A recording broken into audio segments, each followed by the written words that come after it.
Hello, everybody. Good evening. यहाँ पे लगा And ले today we are back with another conversation on the issue going on in the south of Lebanon, north of Israel, with the very famous incident that happened last week with the case of exploding walkie talkies and pagers. First set of pagers with the Hezbollah leaders started exploding, followed by explosions of walkie talkies and other primitive technological devices present with the Hezbollah commanders that led to at least 40 deaths across the southern parts of Lebanon and even parts of Syria, I believe. Yes. And then other types of primitive devices were bombed, and that led to some promises of retaliation by Hezbollah on northern Israel, because Hezbollah has for a while been saying that they will mount up pressure towards northern Israel and help push back the Israeli troops. And this whole chain of events can be overwhelming for the average news consumer. And what we are going to do is try to sort of uh, clear out the fog of war a little bit and give you a clear analysis on what we think the situation is in Israel and Lebanon. So, Jay, you want to give your beginning Yes. thoughts? So let's try to understand what Hezbollah is. Hezbollah literally comes from uh, comes from three words being put together in Arabic. Hezbollah, which means two words actually. Hezbollah, which means Party of God. It's a Shia Islamist organization which has its genesis in the Lebanese Civil War, specifically during the 1980s when the Israelis were occupying southern Lebanon. During that occupation, the Shia population, the Shia Arab population, grew extremely resentful to the Israeli occupation. And this was, in a way, their resistance to a foreign occupier and, quote unquote, the Western domination of the region. Hezbollah is known for carrying out prolific attacks not only against the Israelis but also against the Americans. In fact, they carried out one of the worst terror attacks against the American Marines bases in Lebanon in 1983-84, if I'm not wrong. We'll correct that if it's wrong. And that led to significant American casualties, over 100 we're talking. So because of these attacks, Hezbollah grew in a lot of notoriety. Notoriety. Sorry, we'll cut that. Notoriety. Notoriety. We'll cut We're that. not going to cut that. We'll cut We're that. not going to cut We're that. gonna cut that. That's going to be in the episode. Notoriety. Notoriety. Anyway, I so think it's notoriety, even I'm not sure. notoriety gained a lot of notoriety.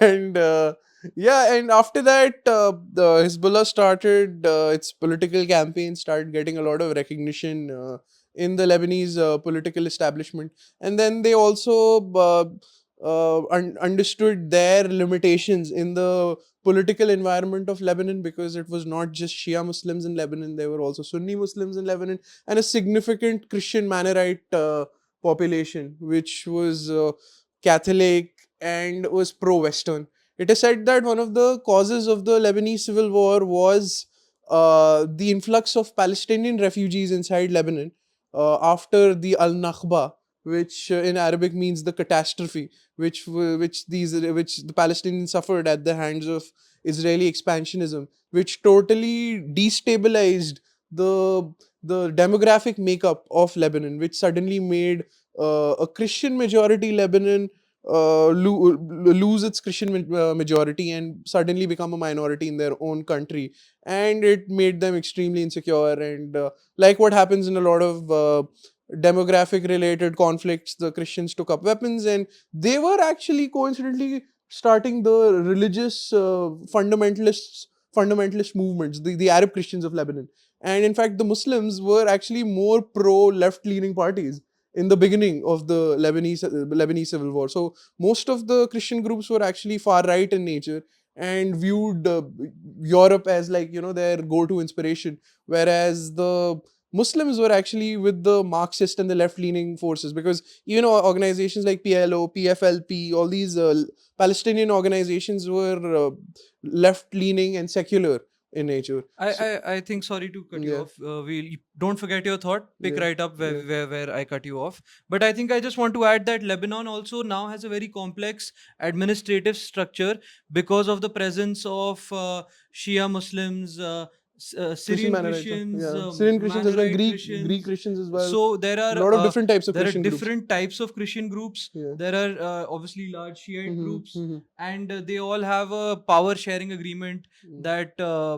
president will come from one One religious Christian community. community. Yeah, I mean, what I Mm-hmm. wanted to say was, because it's a complex Mm-hmm. power sharing agreement, Yeah. very beautifully explained in a Shekhar Gupta video by the Uh, print Cut the Clutter. yeah, We yeah. will link that in the This bio agreement of was actually our. called the Taif Agreement. So Right, the Taif Agreement was signed after the Lebanese Civil War ended in the 1990s, right, and after that it was decided that the power sharing would be divided amongst these three groups. right. So So I think a my. Christian president, a Yeah. Muslim prime minister. Yeah. I think my point to make this point was not that Mm-hmm.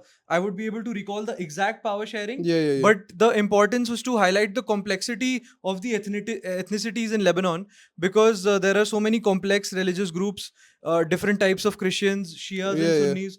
So they've had a very elaborate power sharing agreement yeah, yeah. onward for quite a while. Keep on going, Raj. Anyway, Yeah, yeah. yeah, so I think I'll also speak a little bit about my understanding of Hezbollah now.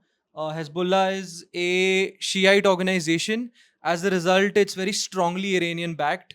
It's got a lot of Iranian support, arms, ammunition, training, intelligence support.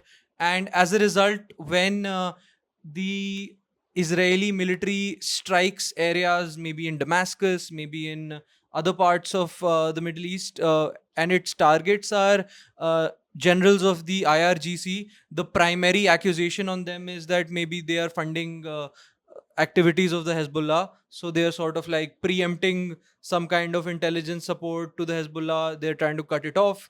Naturally, we are well aware that Iran is sort of funding anti-Israel activities. Even on the October 7th attacks, there were speculations with a lot of reasonable understanding that Hamas was also being backed by Iran, given a lot of funding by Iran, given complex military and intelligence training by Iran, because that attack was so spectacular in a bad way that it can't not have like any kind of Mm, military support or any kind of professional backing. yeah. So there is definitely a lot of Iranian involvement, whether it's in the Hamas or whether there's a pressure building exercise by the Hezbollah on northern Israel. Yeah. So that's my understanding of Hezbollah. In many parts of the world, especially in the West, Hezbollah is a terrorist organization, although in Lebanon it's a legitimate political force. In the southern parts of Lebanon, Hezbollah has significant amounts of territorial control. It's got a lot of legitimacy. Hezbollah has elected many of its leaders as members of parliament. Yeah. So it's not like Hezbollah is like a conventional armed insurgent group. It's more of a political force in Lebanon. So That's why it also sort of enjoys that much to more legitimacy, maybe. the Taif agreement was actually dividing the power between the Sunni Muslims and the Christians on a ratio of 50-50, where the president would be a Christian Mennonite Catholic and the prime minister would be Sunni, and there would be certain powers that would be taken away from the Christian Mennonite president and would be accordingly shared. So we will have to get into more details as to where the Shia Muslims stand in the Taif agreement. Or even the Syrian Syrian Christians, I Christians think. or different type of Christians, Yeah. but these are the general principles of the Taif We agreement. will look at it for our understanding, but for Yeah, you guys, we will just link the Shekhar yeah, Gupta episode. exactly. Uh, Yeah, and I also think that Manorite Christians are the ones. Sorry, I'm digressing a bit, but I think they're the ones where the priests can get married and those kind yes, of things. yes, I yes. don't think you have to practice celibacy. Mhm. So there is a very diverse set of Christians also within Lebanon. Absolutely, It's not just a conventional Muslim country. and also we need to understand one thing that that Manorite Christians actually became Catholics only after they recognized the Pope as like the supreme leader of sorts.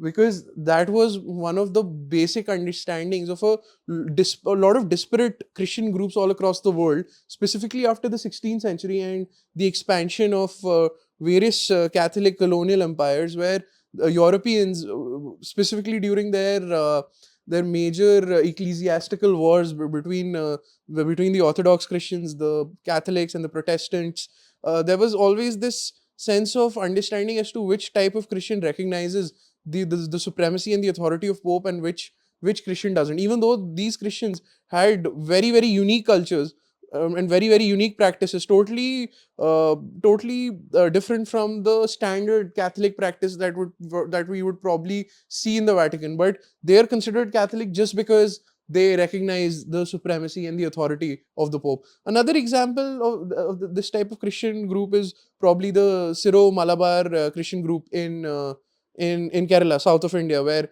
this group also has a very very distinct practice, but just because they recognize the Pope as the supreme authority, they are called Catholics as well. Right. Lots of interesting Mhm. religious trivia. Um, I, Jeb, want to speak a little bit about the incidents that led to the attacks, first preemptively conducted by the Israelis, Mhm. based on the, explosive devices planted within pagers and walkie talkies. I have not heard anything like it before, Mhm. because you are now moving to a phase of warfare where Israel very interestingly planted its intelligence personnel and its officers in shell companies Mhm. and worked on building projects by integrating the supply chain and delivering devices to the Hezbollah which were preloaded with explosives. Very patient warfare activities, slightly impressive. I'm not endorsing the use of violence. I'm actually quite critical of Israel, but an impressive intelligence tool nonetheless. So I Absolutely. think it was definitely Mhm. a move of aggression. Yeah. Most countries condemned it in the Middle East, especially. The EU naturally is distancing itself and just making those general Mhm. statements like don't escalate the violence and blah blah blah. The United Nations is also very similar, that you have a sort of it tries to offer a mediatory role but Mhm. distances itself and says that Yeah. focus on peace. And there have been claims by organizations like the Human Rights Watch that this is honestly not the right way to do even warfare, because there are some rules of engagement, and typically it's not worthy of endorsement when non-combatants are injured. Now you cannot actually monitor where Hezbollah commanders are walking. It could be a vegetable market, it could be Mhm. Hezbollah leaders could be in their homes Mhm. when the explosions were going on. So naturally, civilians or at least unarmed non-combatants are dying. So this tactic of warfare, I feel, quite impressive, hard to endorse. I don't find I it totally easy to agree with endorse, you. I I think. totally agree with you. I feel I don't know, man. I've never been so angry and so disenchanted with the Israeli military machine. I mean, I knew that they were always violating a lot of human rights, but they have like surprised me this time.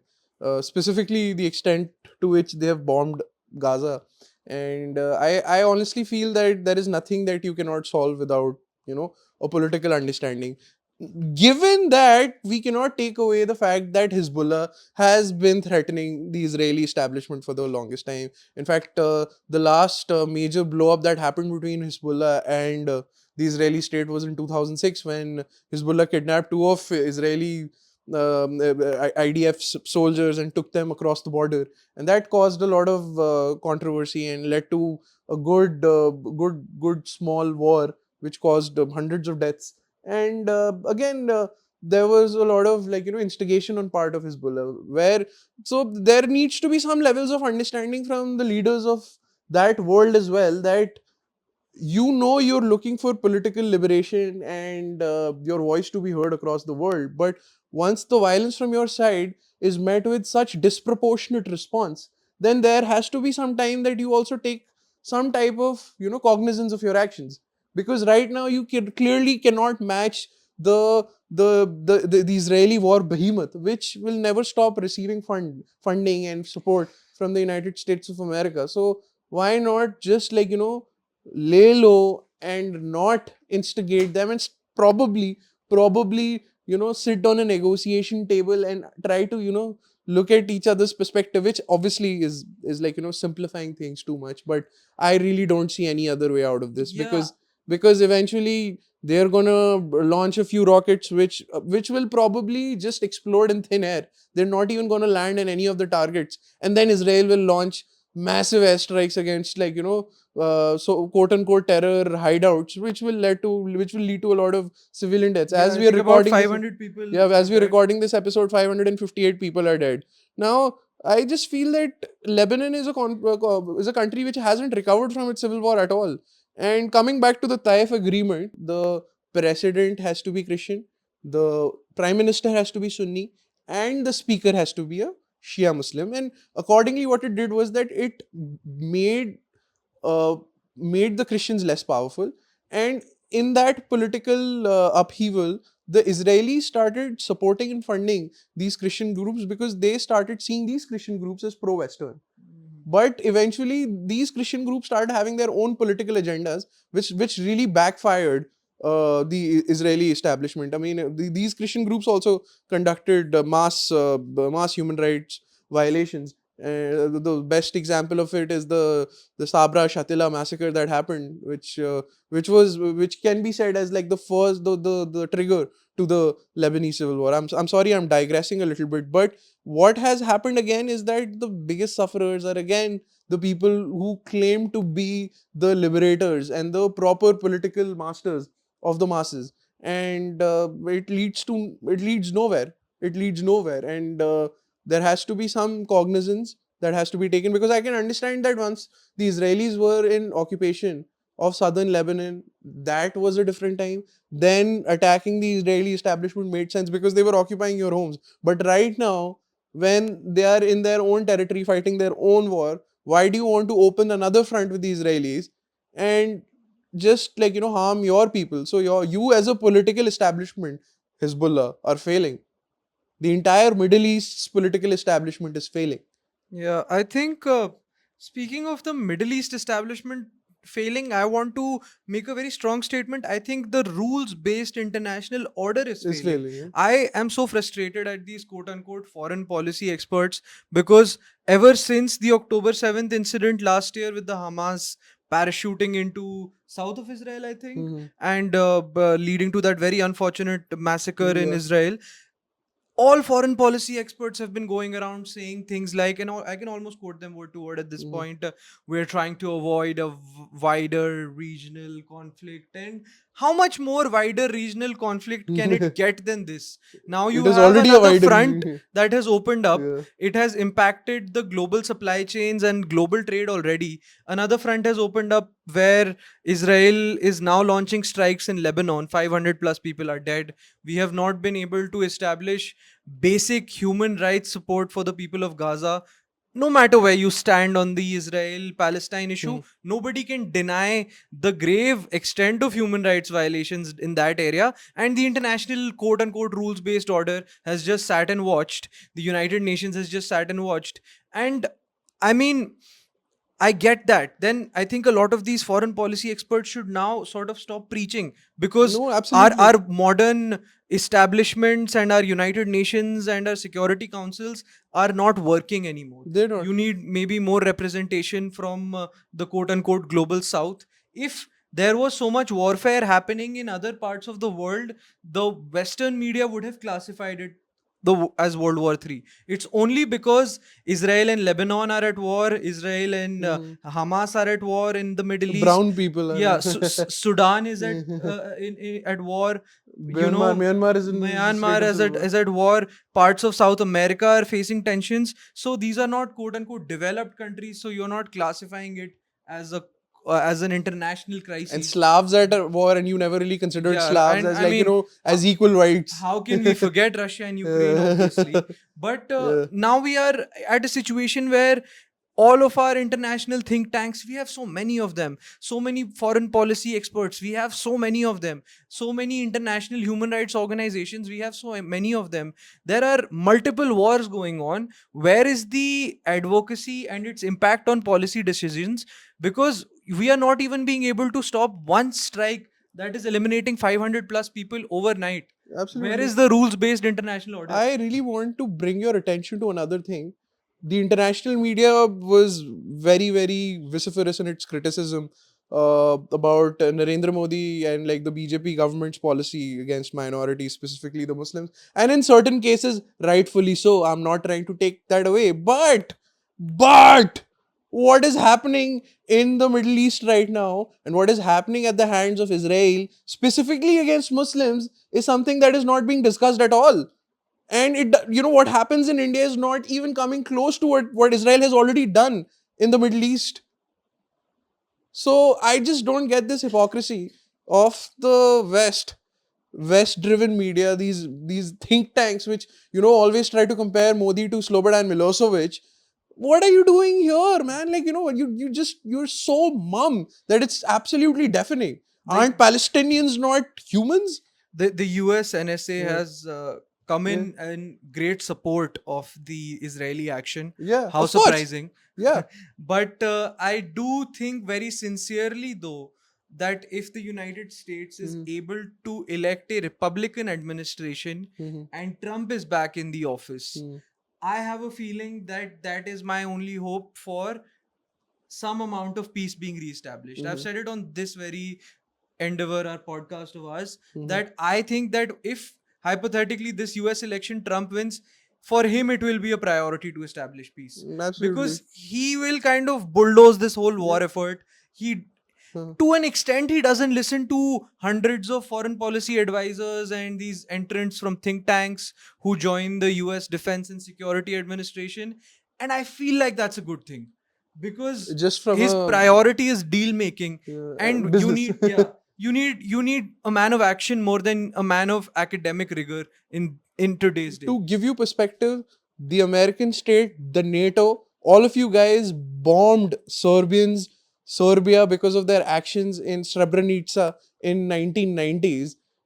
And I mean, that was your political decision around that time. But Israel has almost killed the same amount of people and same amount of Muslims in Gaza as well. So where is your action? Why aren't you bombing Israel? You know why you're not bombing Israel? Because Israel is a part of your wider political agenda. You criticize India about its policies against minorities, rightfully so, because it is a part of your wider political agenda. But you're not going to do that to the people who basically are in bed with your foreign policy goals, and you're going to let them riot. You're going to let them do whatever they want.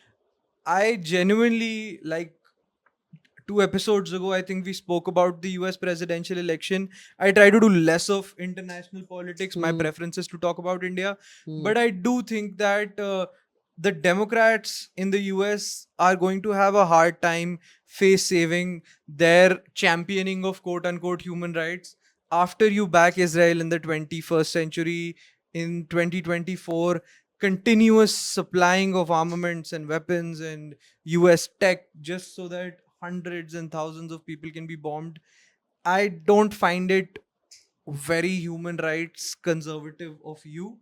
But having said that, I understand Israel's view that it was trying to preempt an attack in Hezbollah. But beyond that, civilians are being killed, women and children have died, and nothing will make me open my eyes to killing of unarmed non-combatants. There is no war where that's justified. I understand war, honestly. I understand rules of engagement. What I don't understand is bombing of unarmed non-combatants. That is not Absolutely. okay in any which way. Any country that pretends to be a modern democracy following the quote-unquote rules-based international order, God, I hate that term, Mhm. can't back the state of Israel without holding it accountable in today's day. Absolutely. I think my thoughts are done. My Jay, thoughts are let's also have done. you My thoughts are also done. wrap I up. feel Maybe something to it's high conclude. time that there needs to be some levels of political divisions of Lebanon. the country needs to be split between Sunni, Shias, and Christians. There needs to be another Christian enclave that needs to be created. I know there is the You mean like the balkanization of Lebanon? balkanization. There is no other option because But they will always be at each other's throats, bro. but I That's never think gonna go. isn't like Lebanon the size of Tripura? How do you No, no, split no. It's not something size of that's Tripura, but I I think it's think it's probably size exactly the of size of Tripura. probably the size of Manipur. Doesn't make it a whole lot bigger. But still, But I mean, it's there any see how do you there split up needs a to be small country like that? political division of the entire place. There needs to be some understanding because clearly the Taif agreement has failed. It had successfully disarmed, quote unquote, disarmed the militia groups, but most of these militia groups still have weapons. And specifically after the Arab Spring, the democratization of Middle East, all these groups became even more armed because they were mostly pitched against a new Sunni threat which came in the form of ISIS. And yeah, it's not gonna get any worse, any better. And we all remember the blast that took place on the port of Beirut in the year of 2020. I don't think Beirut has recovered from that at all. And let me take you to certain posts and certain comments that were being made by our Indian intelligentsia about the whole conflict. There is an author. I'm not going to take his name, but on his Instagram he put a picture of Lebanese fleeing, and they were apparently fleeing in an orderly fashion. And he said that look at this, even in such a tragic situation, they are fleeing in such an orderly, such an ordered fashion, whereas Indians cannot even do that, on a normal day. What are you trying to prove, man? Just I mean, the fact that they're suffering so much is like, is not, you're not even considering that. And even at a time of tragedy, you're trying to berate your own countrymen by stating how horrible they are in their traffic sense. It's just like, it's not appropriate at all. I mean, I get it. I'm not saying that India has like the best traffic sense. It doesn't at all. But like, not at a time like this. Because we don't know actually what's happening in the conflict. We're just seeing one picture of it. And you're way older than the two of us. So I expect you to have that kind of maturity. I really liked your show on Netflix. But yeah, after this post of yours, I'm kind of losing respect. Anyway. I think we can conclude our conversation today. Yeah. Thank you for joining us. Please Thank you like, so share, much. subscribe. Like, share, and sorry I got a bit passionate, but yeah, man, it's just Thank you. sometimes you gotta call out the hypocrites. Thank Bye. you. See you, man. See you. Love you. Shabak hair.